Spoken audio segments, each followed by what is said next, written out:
Hi friends, welcome to my channel. Rohini మొదటి పెళ్లి ఫోటోని ప్రభావతికి చూపించి గుండె పగిలే నిజాలను బయటపెట్టిన ప్రభావతి ఫ్రెండు సరస్వతి. అసలు ఇదంతా ఎలా జరగబోతుందనేది ఈ వీడియోలో తెలుసుకుందాం. ప్రభావతి అయితే కామాక్షికి ఫోన్ చేస్తుంది. ఏం చేస్తున్నావు కామాక్షి అని అడుగుతూ ఉంటుంది. ఏం లేదు వదినా, ఇప్పుడే భోజనం చేసి అలా కూర్చున్నాను. ఏంటి పొద్దు పొద్దున్నే నేను గుర్తొచ్చాను, మళ్ళీ ఇంట్లో ఏం రచ్చ జరిగింది అని అడుగుతూ ఉంటుంది.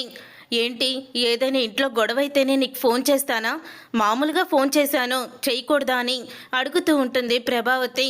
అప్పుడే ఇక కామాక్షి అయితే అది కాదు వదినా, అంటే ఈ మధ్యకాలంలో మీ ఇంట్లో గొడవలు నీ వల్ల ఎక్కువైపోయాయి కదా, ఆ లక్షలు మింగినోడు నగలు మింగినోడు అడుక్కు తినేవాడు అని మొదలు పెడుతుంది కామాక్షి. ఏ కామాక్షి ఆగు, ఎందుకు అలా మాట్లాడుతున్నావు నువ్వు అని అడుగుతూ ఉంటుంది ప్రభావతి. అయితే సరే వదిన, ఎందుకు ఫోన్ చేశావు అని అడుగుతూ ఉంటే ఏం లేదు కామాక్షి, మామూలుగానే చేశాను, ఏదో పలకరిద్దామని చేసేసరికి నువ్వేమో ఇలా మాట్లాడుతున్నావు, సరే పెట్టేస్తాను ఉంటాను అని ఫోన్ పెట్టేస్తుంది. అప్పుడే ఇక కామాక్షి అయితే ఈ వదిన ఎందుకు చేసిందో అని అనుకుంటూ ఉండగా మరొక ఫోన్ వస్తుంది కామాక్షికి.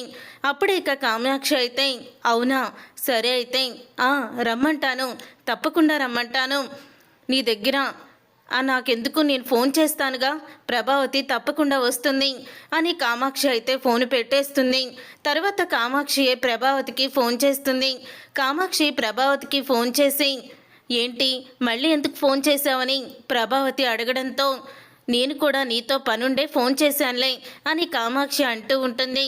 నీకు మన ఫ్రెండు సరస్వతి తెలుసు కదా అని అడుగుతూ ఉంటే సరస్వతియా, ఎందుకు తెలీదు, ప్రేమించి పెళ్లి చేసుకుంది కదా, ఎవరో డబ్బున్న వాడినే పెళ్లి చేసుకుంది అని అంటూ ఉంటే అవును, ఇప్పుడు అదే ఫోన్ చేసింది అని అంటూ ఉంటుంది కామాక్షి.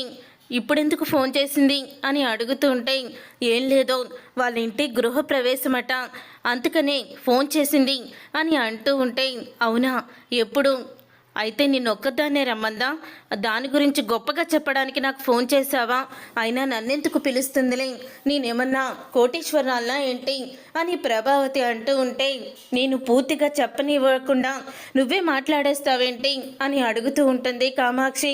సరే చెప్పు అని అంటూ ఉంటుంది ప్రభావతి. అయితే ఏం లేదు వదినా, నిన్ను కూడా రమ్మంది, మనం అందరం కూడా ఫ్రెండ్స్ కదా, అది ఎవరిని కూడా మర్చిపోదు, నీకులాగా డబ్బున్న వాళ్ళు లేని వాళ్ళు అని చూడదు, అందరినీ సమానంగానే చూస్తుంది, నీకు తెలుసు కదా, అది పెళ్లి చేసుకుంది కోటీశ్వరుణ్ణి అయినా అది కూడా పేదింటి అమ్మాయేనని అని అంటూ ఉంటుంది కామాక్షి. అవునులే, అవును, ఎక్కడా అని అడుగుతూ ఉంటుంది. గృహప్రవేశం ఎక్కడా అని, రేపేనంట, మన ఇద్దరం కలిసి వెళ్దాము, బాలుని తీసుకువెళ్దామన్నా అని అంటూ ఉంటే ఏంటి, వాణ్ణి అక్కడ గృహప్రవేశానికి తీసుకువెళ్ళడమా, చాలే శుభమానే, మనం గృహప్రవేశానికి వెళ్తూ ఉంటే వీడిని ఎందుకు తీసుకువెళ్తాం, మళ్ళీ వీడు అక్కడ ఏదో ఒక రచ్చ చేస్తాడు అని అంటూ ఉంటుంది ప్రభావతి. సరే వదిన, వేరే కారు మాట్లాడుకొని వెళ్దాంలే, ఉదయమే రెడీగా ఉండు అని అంటూ ఉంటుంది కామాక్షి. తర్వాత రోజు కామాక్షి ప్రభావతి ఇద్దరు కూడా వాళ్ళ ఫ్రెండ్ గృహప్రవేశానికి అయితే వెళ్తారు. వెళ్ళిన తర్వాత అప్పుడే ఇక వాళ్ళైతే అంటూ ఉంటారు ఎలా ఉన్నారు అని అడుగుతూ ఉంటే బాగానే ఉన్నాము అని ప్రభావతి చెప్తూ ఉంటుంది. ఇంతలో అవును, సరస్వతి కనిపించడం లేదేంటి అని అడుగుతూ ఉంటారు కామాక్షి ప్రభావతి. ఇంతలో సరస్వతి అయితే బయటికి వస్తుంది. వచ్చారా, మీకోసమే ఎదురు చూస్తున్నాను, రండి, మిమ్మల్ని అందరికీ కూడా పరిచయం చేస్తాను అని అంటూ ఉంటుంది. అప్పుడే లోపలికి తీసుకువెళ్ళి వీళ్ళిద్దరూ నా చిన్ననాటి స్నేహితులు, మేము ముగ్గురం కూడా చాలా బాగా క్లోజ్గా ఉండేవాళ్ళం, పెళ్ళిళ్ళు అయిపోయాక బాధ్యతలు వచ్చేసి విడిపోయాము అని అంటూ అందరికీ కూడా పరిచయం చేస్తుంది. ఇక గృహప్రవేశం అయితే చాలా బాగా జరుగుతుంది. ఇల్లు కూడా చాలా పెద్దది ఉంటుంది. ఎన్ని లక్షలు అయి ఉంటుందంటావు ఇల్లు కట్టడానికి అని అంటూ ఉంటుంది ప్రభావతి కామాక్షితో. లక్షలంటావేంటొదినా, 1.5 అయిందంట ఇల్లు కట్టడానికి అని కామాక్షి చెప్తూ ఉంటే అమ్మో 1.5 అని ప్రభావతి అంటూ ఉంటుంది. ఇక బంధువులందరూ వెళ్ళిపోయాక కామాక్షి ప్రభావతి ఇద్దరు కూడా అందరూ వెళ్ళిపోతున్నారు, మనం ఇక్కడ ఉండేం చేద్దాం, మనం కూడా వెళ్ళిపోదాం అని అంటూ ఉంటుంది కామాక్షి. అప్పుడే ప్రభావతి కామాక్షి ఇద్దరూ వెళ్ళిపోతుండగా, ఆగండి, ఎక్కడికి వెళ్తున్నారో, బంధువులందరూ వెళ్ళిపోయారు, కాసేపు కూర్చొని మాట్లాడుకుందాము అని అంటూ ఉంటుంది సరస్వతి. ముగ్గురు కూడా కూర్చొని వాళ్ళ కుటుంబాలు ఫ్యామిలీ గురించి మాట్లాడుకుంటూ ఉంటారు. అప్పుడే ప్రభా, మరి నీ ఫ్యామిలీ గురించి చెప్పు అని సరస్వతి అంటూ ఉంటుంది. నా ఫ్యామిలీ గురించేనా?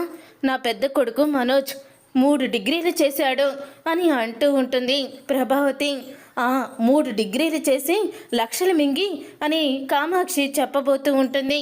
కామాక్షి అని అంటూ ఉంటుంది ప్రభావతి. అయితే సరేలే వదిన, రోహిణి అనే అమ్మాయి మా మనోజ్ని పెళ్లి చేసుకుంది. మా పెద్ద కోడలు రోహిణి కోటీశ్వరరాలు, వాళ్ళ నాన్న మలేషియాలో ఉంటాడు, ఇప్పుడు జైల్లో ఉన్నాళ్లే అని కామాక్షి అంటూ ఉంటుంది. ఏంటి, జైల్లోనా? అంటే ఆయన పెద్ద బిజినెస్ మ్యాన్ కదా, ఎవరో కుట్ర చేసి ఆయన్ని జైల్లో పెట్టించారు, కానీ ఆస్తులన్నీ కూడా ఉన్నాయి అని అంటూ ఉంటుంది. ఇక మా మూడోవాడు రవి, వాడు కూడా ప్రేమించి పెళ్లి చేసుకున్నాడు, ఆ అమ్మాయి కూడా కోటీశ్వరరాలే.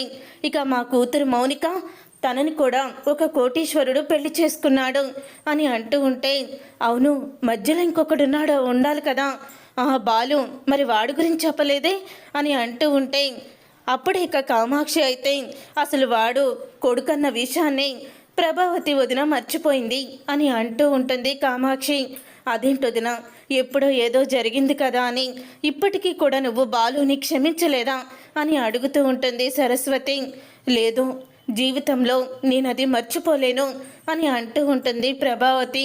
సరే, బాలుకి పెళ్ళయిందా అని అడుగుతూ ఉంటుంది. అయ్యిందిలే, పూలు అమ్ముకునేది, అది పూలు అమ్ముకుంటుంది, వాళ్ళమ్మ పూలు అమ్ముకుంటుంది అని అంటూ హేళన చేసి మాట్లాడుతూ ఉంటుంది. అప్పుడే ఇక సరస్వతి అయితే, పూలమ్ముకున్నా ఏమమ్ముకున్నా మనసు మంచిదై ఉంటే సరిపోతుంది వదిన అని ప్రభావతితో అంటూ ఉంటుంది సరస్వతి. ఏది, మీ ఫ్యామిలీ ఫోటోను ఒకసారి చూపించు, మీ ఫోన్లో ఉంటుంది కదా అని అంటూ ఉంటే, నా ఫోన్లో ఉంది, నేను చూపిస్తాను అని కామాక్షి అయితే చూపిస్తుంది.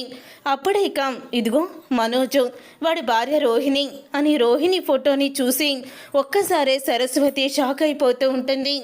ఈ అమ్మాయి కోటీశ్వరాలేంటి ప్రభా అని అంటూ ఉంటే, అవును, తను కోటీశ్వరాలే, మలేషియాలో పుట్టి పెరిగింది అని అంటూ ఉంటుంది ప్రభావతి. అయితే నువ్వు ఎక్కడో బోల్తా పడ్డావో, తను మలేషియా కాదో, తను ఇక్కడ అమ్మాయి, ఇక్కడే పల్లెటూరులో పుట్టి పెరిగింది అని అంటూ ఉంటే, నువ్వెవరిని చూసి ఎవరనుకుంటున్నావో, తను మలేషియానే అని అనగానే, లేదు, నువ్వెక్కడో మోసపోయావో, ఆల్రెడీ తనకి పెళ్ళయింది, తనకి ఒక కొడుకు కూడా ఉన్నాడు, వాళ్ళమ్మ పేరు సుగుణమ్మ, ఆ పిల్లాడి పేరు చింటూ, చింటూ అని అంటూ ఉంటే, ఆ మాట విని ఒక్కసారే షాక్ అయిపోతూ ఉంటుంది. అప్పుడే ఇంకా నీకు ఇంకా సాక్ష్యాలు చూపించినా అని వెంటనే రోహిణి మొదటి పెళ్లి ఫోటోని చూపిస్తుంది. ఈ ఫోటో నా దగ్గరికి ఎలా వచ్చిందనుకుంటున్నావా? ఈ అబ్బాయి ఎవరో కాదో మా వారి అక్క కొడుకే అని అంటూ నిజాన్ని బయట పెడుతుంది. అది విని ఒక్కసారే ప్రభావతి రోహిణి చేసిన మోసాన్ని తెలుసుకొని షాక్ అయిపోతూ ఉంటుంది.